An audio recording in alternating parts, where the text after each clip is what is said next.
Dulu kan bawaannya ngelawan, emosi, selalu pengen nunjukin kalau diri gue tuh bener. Walaupun memang bener mungkin Denny-nya, tapi akhirnya orang jadi banyak yang benci sama gue gitu loh.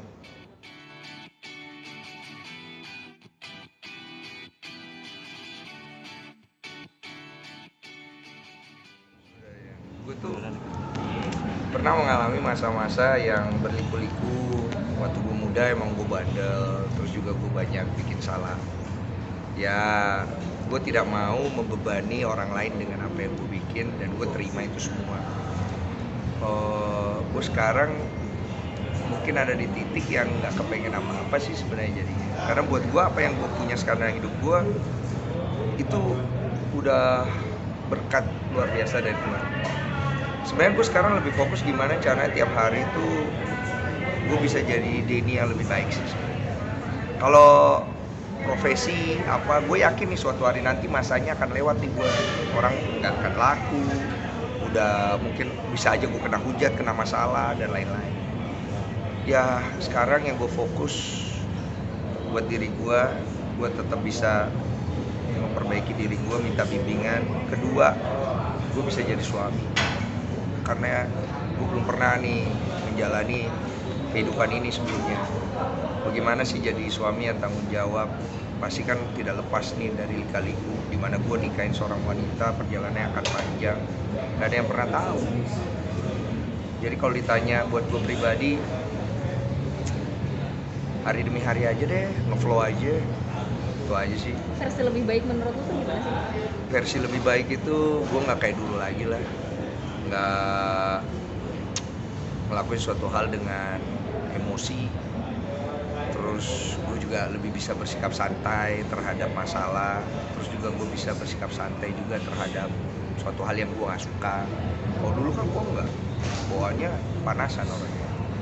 Nah, gue ngerasa diri gue sekarang lebih bisa santai sih. Itu yang gue syukurin ya. Jadi gue gak ngelihat segala sesuatu jadi terlalu berlebihan aja sih. Bang, semakin tinggi orang, semakin tinggi karir lo, masalah akan datang lagi. Yes. Meskipun lo udah santai, dan dulu mungkin permasalahan hidup lo udah luar biasa juga. Tapi saat lo sudah mencapai titik ini, masih ada ketakutan untuk hal itu nggak sih? Masih, kalau ketakutan masih, tapi udah nggak terlalu dominan ngedrive gue. Karena sekarang ketakutan gue itu udah gue pasrahin semua sama Tuhan. Karena menurut gue begini, gue tuh adalah orang yang banyak bikin salah. Sebelum gue meninggal atau sebelum nanti gue dipanggil sama Tuhan, gue masih dikasih kesempatan nih untuk berbenah, untuk perbaikin nih diri gue. Lebih bagus waktunya gue pakai buat kesana. Kalau di dalam proses itu gue dapat masalah lagi, ya berarti ini emang jalan gue. Jangan lagi gue menyikapi kayak dulu lagi, tapi gue mungkin bisa menyikapi dengan lebih ya pasrah lah gitu. Kalau dulu kan enggak, dulu kan bawaannya ngelawan, emosi, selalu pengen nunjukin kalau diri gue tuh bener. Walaupun memang bener mungkin Denny-nya kan, tapi akhirnya orang jadi banyak yang benci sama gue gitu loh. Jadi gue pikir itu yang harus gue benahin kan. Jadi Bang, faktor istri sekarang ngebantu lu saat umur masih kayak sekarang gitu. sebenarnya iya, tapi nomor satu itu karena ya gue sering cerita di beberapa kanal YouTube. Pertolongan Tuhan 6 tahun yang lalu sama gue itu banyak sekali ngerubah gue. Dilengkapin dengan adanya istri. Karena buat gue istri gue sekarang jadi penolong buat gue. Dia banyak sekali bantu gue dari banyak sisi. Dan buat gue sekarang pribadi jadi suami itu menjadi satu hal yang membanggakan. Kalau dulu buat gue itu nggak membanggakan, kalau sekarang itu jadi suatu hal yang membanggakan karena gue dikasih istri yang ya luar biasa ya maksudnya. Cuma gue nggak mau muluk-muluk, ngasih lihat ke orang kalau gue sama istri gue sesayang apa atau gue sebaik apa, nggak mau gue. Kenapa? Itu beban. Sekali kita nggak ngasih lihat hal kayak gitu, langsung kelar hidup lo. Jadi gue pengen realistis aja supaya orang tuh yang nonton belajar hidup itu realistis. Lu boleh punya idola pasangan A, B, C, D, E, F, G, tapi apa yang mereka jalanin belum tentu sama apa yang lo jalanin. Jadi ambil baiknya, yang buruknya lo buang gitu. Tapi lo termasuk orang yang bucin gak sih? Bucin? Iya, termasuk bucin. Gue kalau udah sayang sama orang, gue tuh suka ngasih semuanya. Nah biasanya setelah itu gue kecewanya luar biasa. Cuman mungkin karena tampang gue kayak gini, jadi orang selalu ngelihat sepele. Tapi nggak apa-apa, emang risiko ya. Kan gue nggak bisa milih nih tampangnya. Tapi kelakuan gue emang kurang ajar sih kadang-kadang. Ada nggak sih Bang yang udah lo persiapin gitu untuk masa pensiun lo? Nggak ada, gue nggak mempersiapkan apa-apa sih. Kalau aset sih punya, tapi aset semua udah gue kasihkan ke istri. Walaupun sebenarnya nih ya, ini mungkin banyak yang belum tahu ya. Maupun si laki-laki udah menyerahkan semua asetnya kepada pasangannya, ngomongnya ke media seperti itu ya. Tapi sebenarnya ketika berpisah tetap harta gonogini itu dibagi dua.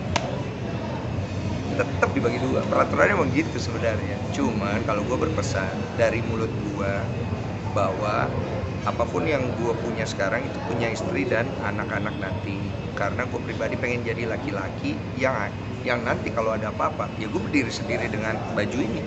Gue datang ke Jakarta nggak bawa apa-apa. Gue cuma bawa modal tekad, keberanian sama tolol. Iya kan?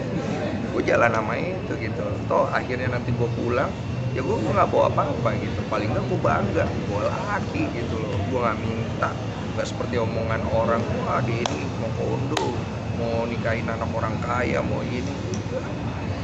Itu harus dibuktikan dengan jalan kan. Enggak, gue nggak minta apa-apa. Gue datang telanjang, gue pulang telanjang, nggak bawa apa-apa.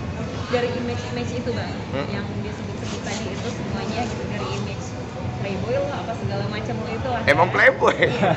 Dari image kita semua itu, lo nge-treat di diri lo nggak sih? Nextnya gue bakal ngebentuk image diri gue akan seperti ini. Oh enggak. Gue capek membentuk image diri gue jadi beban. Akhirnya balik ke gue lagi. Sekarang gue berjalan dengan apa adanya. Kalau orang ngelihat gue, wah sombong, ya udah gue sombong. Orang ngelihat gue, wah ini orang nggak baik, nggak apa-apa.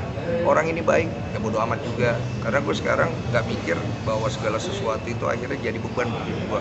Ujian tidak bikin gue terbang, ya kan, hinaan nggak bikin gue tumbang. Gue jalan, gitu loh. Karena gue punya tujuan. Tujuan gue adalah hakikatnya berterima kasih sama pencipta gue. 6 tahun yang lalu gue udah ditolong, hari ini gue diperbaharui. Gila cuy, dulu siapa gue? Dihujat iya, sekarang gue dipuji. Terus gue harus telan tuh pujian bikin gue terbang. Ada gue jatuh lagi. Jadi mending gue jalan lempeng, gue jalani hidup gue dengan, ya ingat selalu kalau gue pernah susah. Jangan sampai gue lupa. Ada ketakutan nggak Bang suatu saat nanti anak lo searching nama lo di internet segala macam kayak gitu-gitu? Enggak. Oh bapak gue begini nih. Enggak dong. Nah, gue jatuh tak jauh dari pohonnya. Bapaknya begini, anaknya pasti bangke juga. Iya, yang penting gue mau ingetin pasti selalu sama anak gue. Lu boleh nakal, lu boleh seburuk-buruknya apa yang orang lain lihat, tapi inget tanggung jawab nak. Di hidup tanggung jawab, karena itu yang dipegang. Kalau misalnya akhirnya lu bikin salah, jangan mundur, hadapin. Kalau nggak mau hadapin, jangan bikin salah. Kan nggak mungkin nggak bikin salah jadi hadapin. Sikat. Tapi kan generasinya lo dengan anak lo nanti beda nih. Beda Bang. pasti. Kan akan beda. Lo siap nggak dengan perubahan-perubahan yang lo pikirin sekarang? Mungkin nanti menurut anak lo, oldies nih. Iya, siap nggak siap ya. Mungkin anak gue nggak suka sama gue. Mungkin dia benci sama gue. Mungkin aja dia ngerasa gue tuh bukan bapak yang baik buat dia. Bisa aja. Tapi biar bagaimanapun, ya bapak harus mengalah. Bapak ya harus jadi bapak gitu. Mau gue tekan anak gue, mau gue marahin, mau gue pukul, mau gue kunciin di kamar, mau gue ini, ya kalau itu tidak akan merubah pandangan dia, ya nggak ada gunanya. Malah gue akan jadi lebih buruk. Ngomong-ngomong anak tapi udah ada program. Udah, mungkin ya mungkin akan Tuhan kasih dalam waktu